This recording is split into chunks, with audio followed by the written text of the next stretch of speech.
नमस्कार मंडळी, आजची रेसिपी आपल्या तोंडाला पाणी आणणारी आहे। आज आपल्या किचन मध्ये मी तुम्हाला झणझणीत आणि चमचमीत जवळा म्हणजे सुकट करून दाखवणार आहे। माझी आई बनवायची अगदी त्याच पद्धतीने बनवणार आहे आणि मला असाच जवळा खूप आवडतो।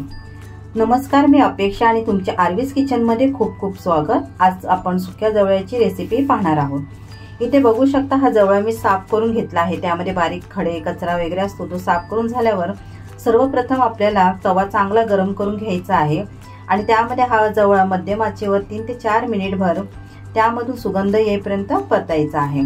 जास्त लाल किंवा करपवायचा नाही आहे। मी इथे भिडाचा तवा घेतला आहे। तुमच्या जवळ जर नसेल तर तुम्ही लोखंडी किंवा ॲल्युमिनियमची कढई घेतली तरी चालेल।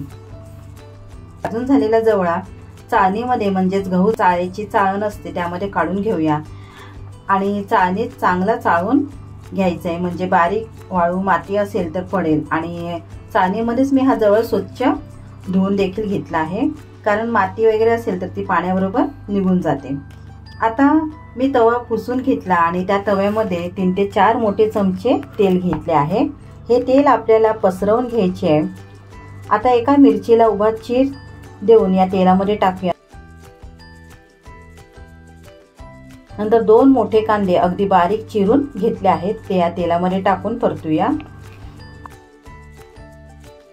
आता आपण 4 ते 5 कोकम या कांद्यामध्ये टाकणार आहोत, म्हणजे कोकमचा सर्व रस या कांद्यामध्ये उतरेल।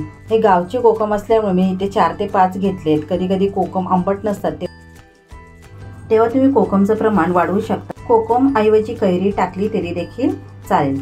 कांद्याचा रंग थोडा बदलला की त्यामध्ये आपण कोरडे मसाले टाकूया।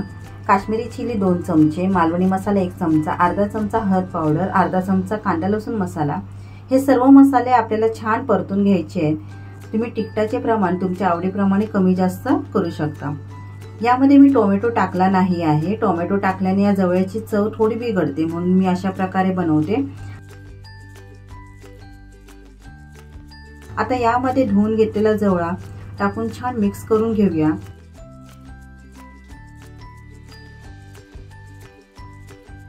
आता चवीपुरतं मीठ आणि पाण्याचा हक्का मारून हे व्यवस्थित मिक्स करून घेऊया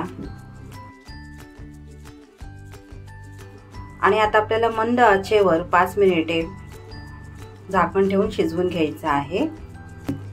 अशा प्रकारे शिजवल्याने किंवा या पद्धतीने जर तुम्ही सुकट बनवली तर तुम्ही नक्की 2-3 भाकऱ्या जास्तीच्या खाल, कारण अशा प्रकारे शिजवलेला जवळा चवीला भन्नाट लागतो।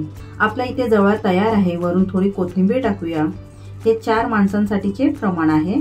काही पदार्थ हे मला भिड्याच्या तव्यातच बनवायला आवडतात, कारण यामध्ये बनवल्याने त्या पदार्थाला चव दुप्पट येते। याबरोबर भाकरी असेल तर भारीच बेत बनतो, पण जर नसेल तर चपाती बरोबर देखील छान लागतो। चला तर मग तुम्हाला आजची रेसिपी आवडली असेल तर नक्की लाईक करा, जास्तीत जास्त शेअर करा आणि कमेंट्स मध्ये मला नक्की कळवा आजची रेसिपी कशी वाटली ते। आणि अशाच नवीन नवीन रेसिपी पाहायच्या असतील तर सबस्क्राईब करा, तसेच बेल आयकॉनला क्लिक करायला विसरू नका। धन्यवाद।